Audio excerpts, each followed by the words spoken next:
Okay, we just finished the MOS transistors last time, and from today we're going to discuss about the bipolar device, another transistors. Actually, the MOS, most of the transistors is changed to the MOS, even though we started the transistor making by bipolar. Okay. Because the MOS is very advantageous in the integration, because the device itself is self-isolating and the structure is small compared to the bipolar transistors. Now, at first we thought of MOS transistor first before the bipolar. As we have discussed earlier, we use the vacuum tube for the transistors, right? So the vacuum tube is going to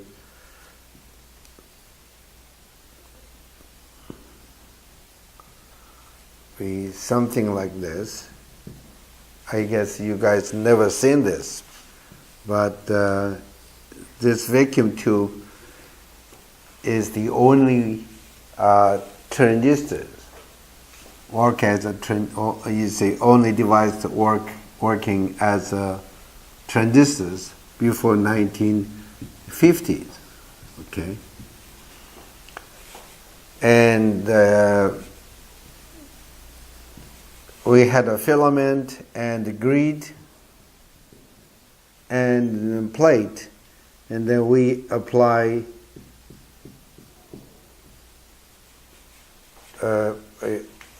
large voltages between the plate, so that when the filament emits the electrons in this vacuum, then the grid is going to modulate the passage of the electrons to the plate, so that we have amplifying reactions or rectifying reactions. Okay, and this idea, when we discovered the semiconductors in the germanium first in 1949, then people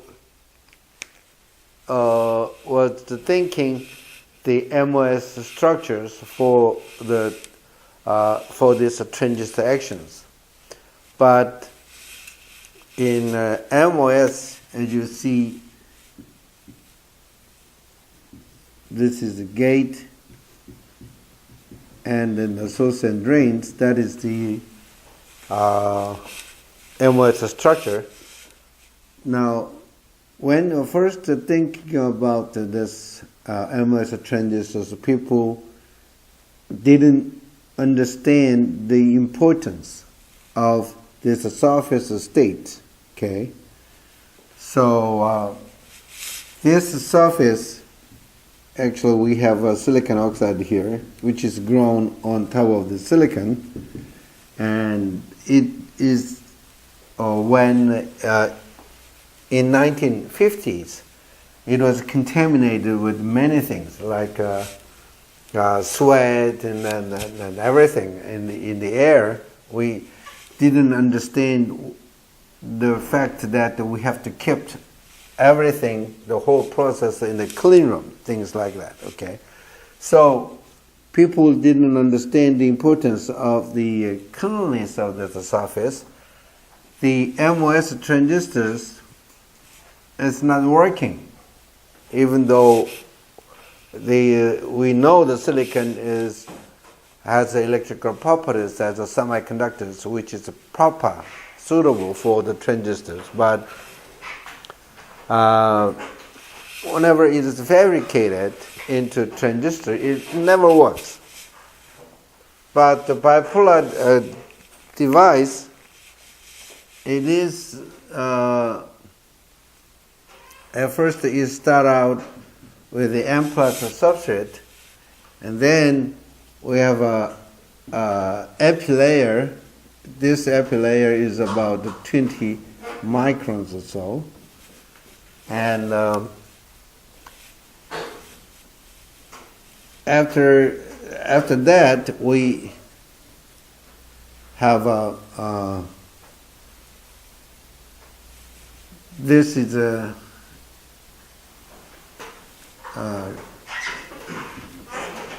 collector, and then we diffuse the base first, and then on top of that we diffuse the M plus as emitter. So this is the emitter, and this is the base, and this is the collector. So in this vertical section, we can set the emitter and the base and the collector. And this is a contact. M plus is a contact. M minus and P minus and M plus. This is the structure that we have for the bipolar. And the whole thing is based on the diffusion process.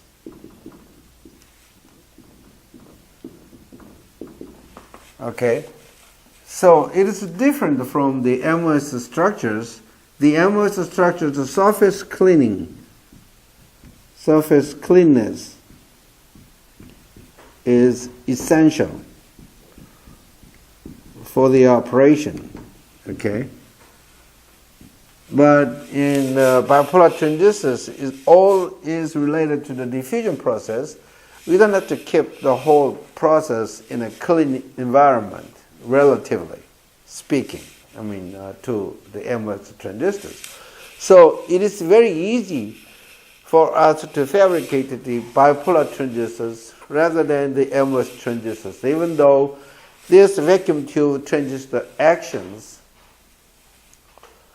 we know if you use the semiconductors, then the MOS structure is going to work to replace the vacuum tube. We had that idea first, but in the manufacturing, in the industry, bipolar was made first before the MOS transistors.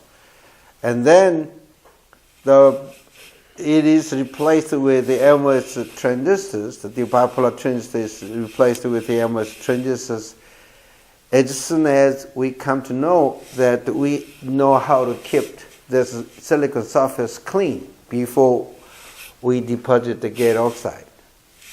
Okay, we use a mask and the clean rooms and everything.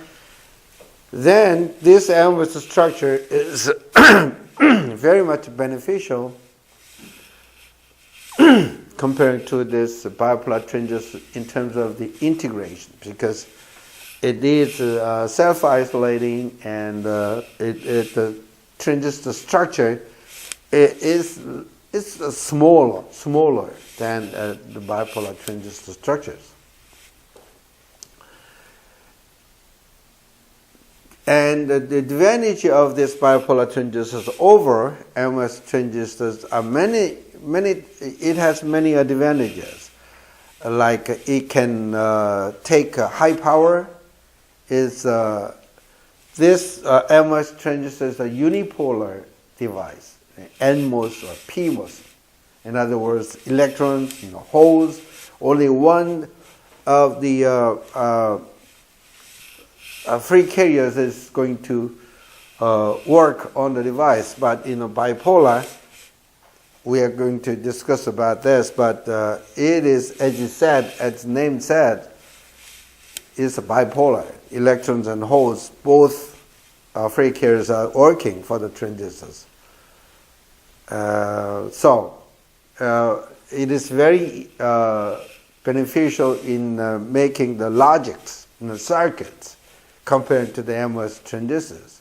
You can take the high power, so it is very beneficial to build the protection circuits in the device with a bipolar compared to the MOS. But there's a time we start out with a bipolar, and then we come to know how to make MOS transistors. So we have a certain period of time that the bipolar and MOS together on the circuits. Okay, so input and output is we use the bipolar transistors to make a circuit, and the memories, all the memory thing is going to build with the MOS transistors. But as we get a better processor for the MOS, this benefits of a bipolar is going to be undertaken by the MOS transistors. So these days, bipolar has disappeared. Most of the circuit is just made with only MOS transistors. That's what we're having now. Okay.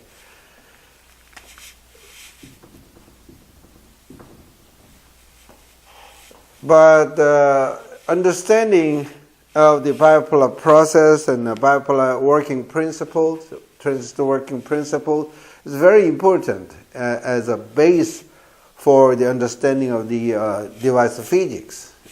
Okay. Most of them are related. Most of them are fundamentals for the transistor physics. Okay. So most of the understanding we had from this bipolar transistors are applicable for the MOS transistors as well. So it is very important to understand the MOS bipolar transistors working principles.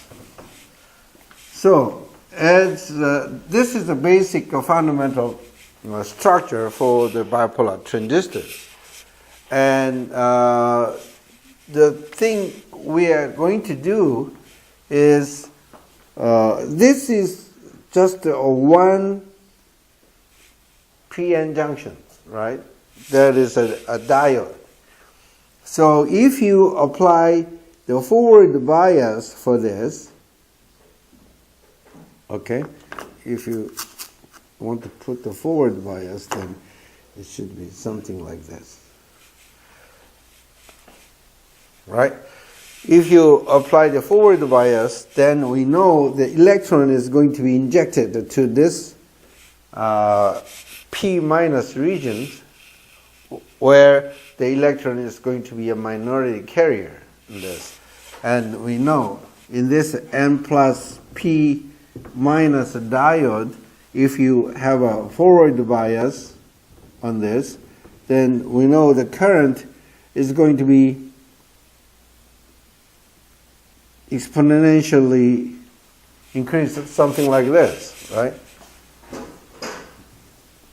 So the electron is going to be injected to this base, and then if we put the reverse bias for this diode, P minus N minus diode, then the electrons which has been coming through to this P minus region as a minority carrier is going to be collected in this reverse bias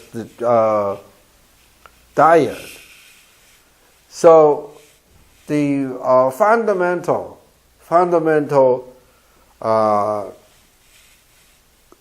key process is how we can make the device for the electrons to survive inside this base. that is the key process and key understanding of the operation of this bipolar transistors. Okay? So what we are having now is this is the emitter and P minus and N minus as an emitter, base, and collector. And the electrons has to survive inside this P minus region, so that the obvious thing is we have to make this thing as small as possible. Okay? We want to make this width is very much less than the electron lifetime inside this base. So if we make this thing base region physically a very small, then we know that the electron is going to pass through the P minus, and then it's going to be collected in an M minus, and this width has to be less than the diffusion length of the electrons. Okay, and when it is injected to the base by forward biasing this, okay, then we're going to have a whole injection from this base to the emitters, right? Because it has to be, two things has to happen at the same time. So that's why it is called the bipolar transistors, okay? And then the electron current to the collector is going to be called IC, current collector, and then the whole current, which is going to go through the emitter of the holes, which is in the same flow. We should say the electron is going to go to the base, okay? And then the ratio of this is going to be called beta, which is gain of this transistor. And then it is usually greater than 1,000. So that's why we have amplifying reactions with this bipolar transistors. So as you can see, if you want to understand how the bipolar transistor is working, then it is nothing but to understand how the electron is going to go into, injected to the base, and how the hole is going to be injected to the emitters. That's all about it. Okay? So we begin to think the electron current and the hole current at this electron emitter and the base regions. So now we can assume, you will realize at the end of this lecture that this assumption is not too bad. We are going to assume that the whole current, which is going from the base to the emitter, is going to be zero. It's, as I said, the gain is more than 1,000. So compared to the IC electron flow, the whole flow is almost nothing. And we know the whole current is, of course, the whole flux, right? The whole flux is going to be assumed to be zero. And then we know it is consists of two things. One is the drift,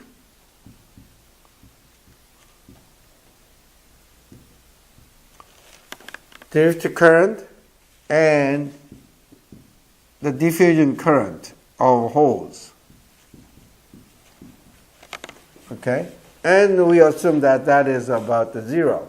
So from this equation, this assumption, under this assumption, what we want to have is that what is going to be the value of the electric field inside this M plus and the P minus.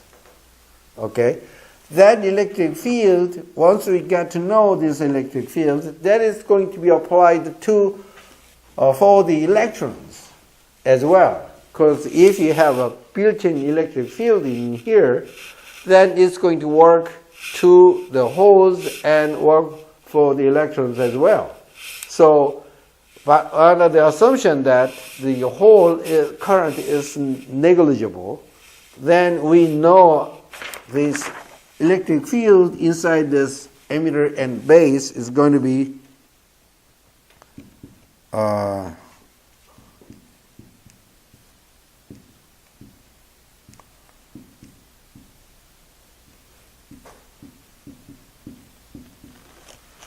something like this, right?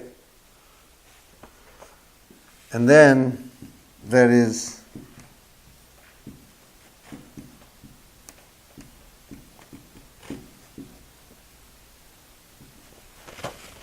this is the electric field that we can have between the emitter and the base under the assumption that there's no whole current. Whole current is negligible. Okay? And if the base is if the base is uniformly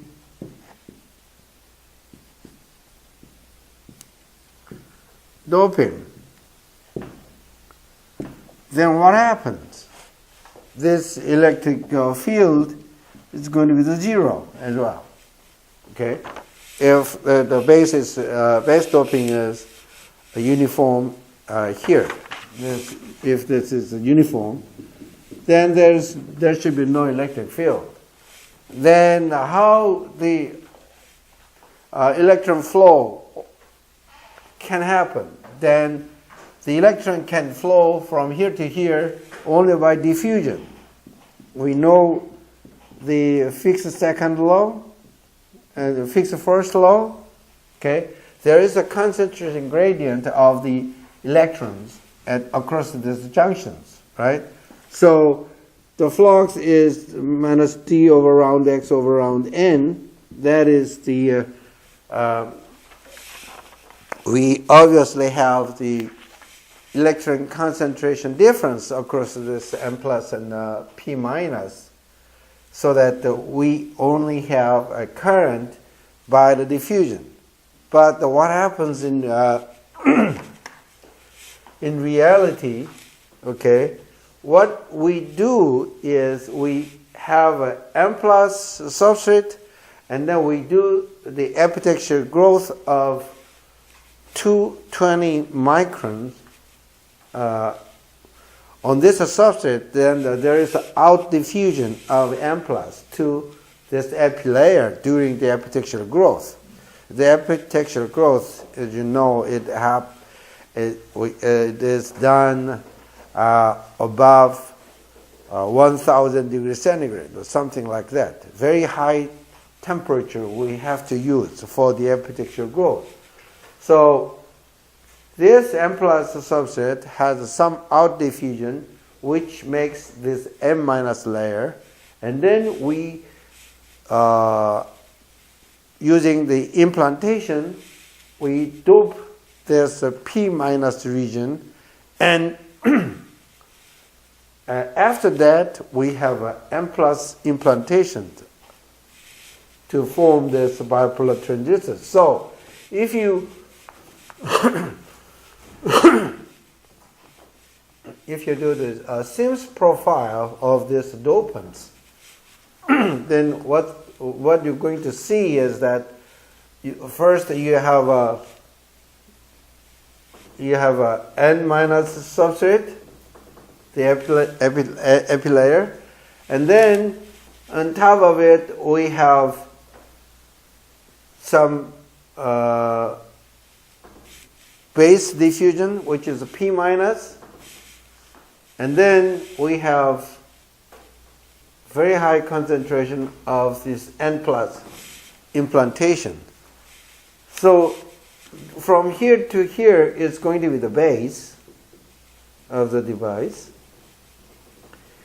And as you can see, there is no way to make this profile uniform. You have to notice that this profile should have some slope, and actually we know we should have this Gaussian profile. So there should be an electric field inside this base, which means it's not, you cannot make the base uniform, okay? And then this electric field will aid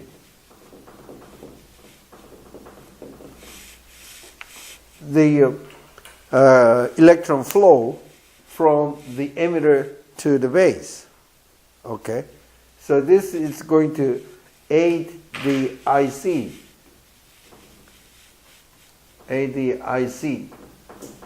peak. So this is a good thing to have, okay? Anyway, there is an electric field exists along the x-axis, and this electric field can be driven under the assumption that the base current is negligible, and this is the equation for the electric field exists inside this M plus and P minus, and we are going to apply this electric field for the electrons, how much we can have as a current, electron current. Okay, so now if you try to find the flux for the electrons, we can have the same thing, the electron flux from the emitter to the base is now going to be mu n, that electric field, and then diffusion current, which is going to be something like this, right? So this is drift current, and this is the diffusion current. We know the flux consists of these two terms. From the semiconductor basic equations, we have covered this, right? And we know this electric field, which is this. Okay, so you put in there, then you have the equation mu n p over n round x round p. That is going to be a drift current. And then we have a diffusion current, dn round x round n.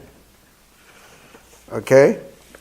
So you have the electron current is going to be over p round x round p plus round x round n. Okay? And we know that this is nothing but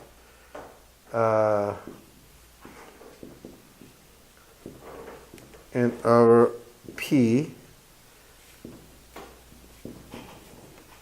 derivative of the Pn product with respect to the n. Then we have this thing, right? So it's simple.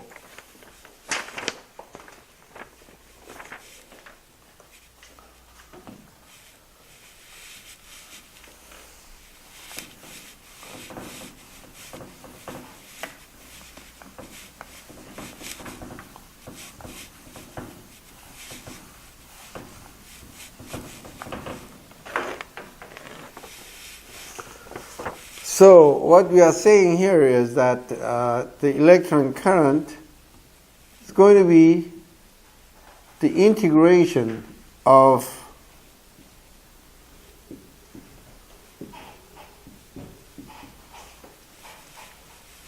this thing, and then that is equivalent to, say, Pn and dx. Okay, and then that is a derivative and integration, so that that is nothing but xb minus Pn product 0. This 0 and xb is, strictly speaking, if you have a junctions like a P minus and M minus or something like this, then we do have a depletion layer corresponding to this. Okay, we have a little bit large depletion layer, space charge region, compared to this M plus side on P minus side, because it's lightly doped, and the space charge region is inversely proportional to the doping concentration. The high doped region has a very shallow deep space charge region, and so forth. Okay, and then here we have space charge regions. It's almost it should be the same. The distance should be the same because it's a P minus and M minus thing. So this is where x equal to 0, and this is equal to x equal to xb. Okay, so basically from here to here we are thinking in this equation, and we know from the diode analysis Pn at 0 at here is Ni squared. If it is an equilibrium, then the Pn product should be equal to the Ni squared, right? That is an equilibrium. But if we apply the bias, then it is going to be deviated away from this equilibrium value by this exponential term. That's what we have done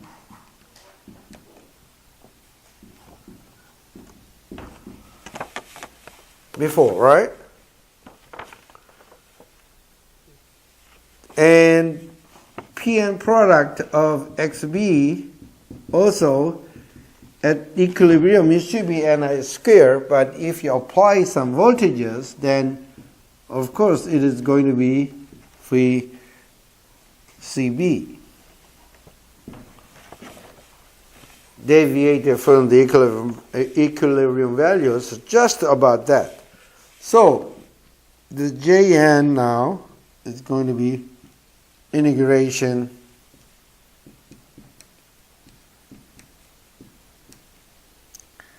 and dx, okay, q Ni is square, and then it's the q kt with Cb minus e to the q kt Pe.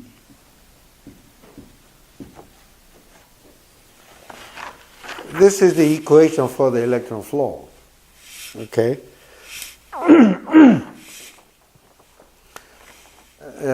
It looks, and we can have two terms. We can divide that into two terms, like Jn is equal to Is and it q kt for Cb minus e to the q kt for Be. Okay? And then, of course, the Is is going to be Qb over Q squared A squared Ni squared Dn.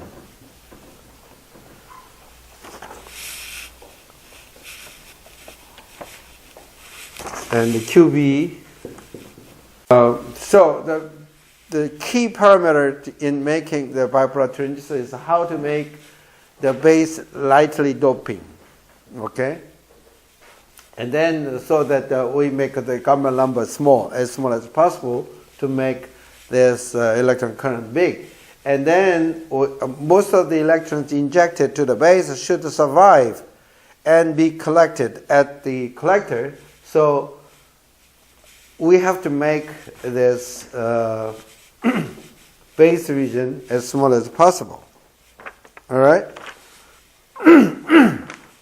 Excuse me. Those two things, these are the important key factor in processing the bipolar, in fabrication of the bipolar transistors. Now, this base and collector is a reverse bias. Reverse bias. And most of the time of the operation, so it is negligible. And the current of electron current is mostly dominated by the forward biased this term here in this equation. Okay, so this is 1 actually, and then most of the current is going to be controlled by the base and emitter voltage here. So the current, if you plot the current, and then if you have a log, you take a log, then you usually have the curve something like this. Okay. What else is important? In making the lightly doped the base region shallow, I just told you that is very important to make that base shallow, but in reality that is not easy because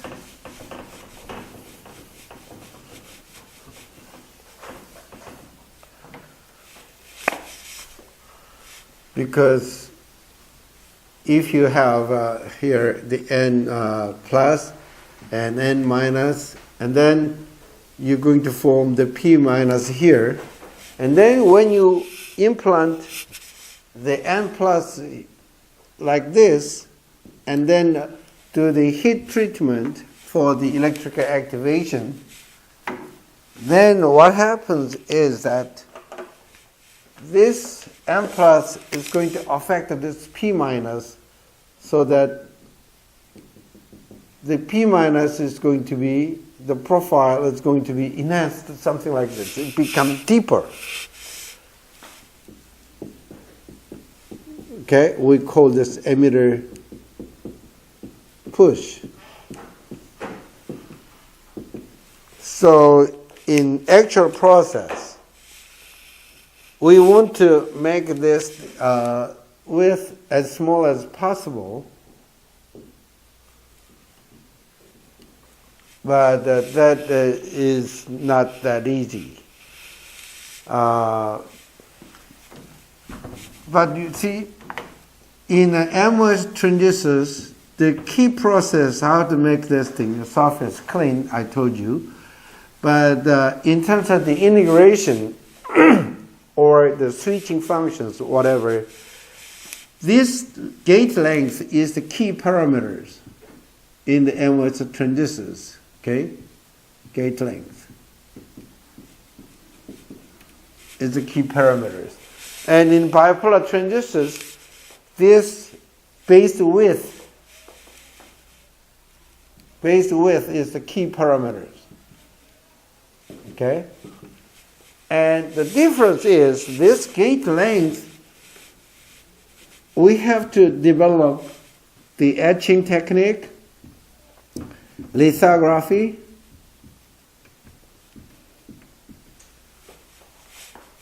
okay, and then deposition techniques. Those three techniques, process has to be involved in make the gate length small, right? In base width small, only the diffusion process is involved. simple. So that's why this is one of the reasons why the bipolar transistor has been developed in the industry first. Beforehand, the MOS transistors. I told you the number one. At that time, we never understand the importance of the cleanness of the surface. That's why we go for the bipolar transistors in the industry first, before the MOS transistor. That is the first reason. And the second reason is, as I just said, in making the gate length is the critical parameters in the MOS transistor function, but this gate length has to be controlled by these complicated processes. This process has to be sophisticated. It has to be developed to make the gate length of MOS transistor small. But in bipolar transistors, only diffusion process, sophistication of the diffusion process is necessary and enough to make the space width shallow, make width small. So that's why in early days of a transistor era, most of the industries go for the bipolar transistors.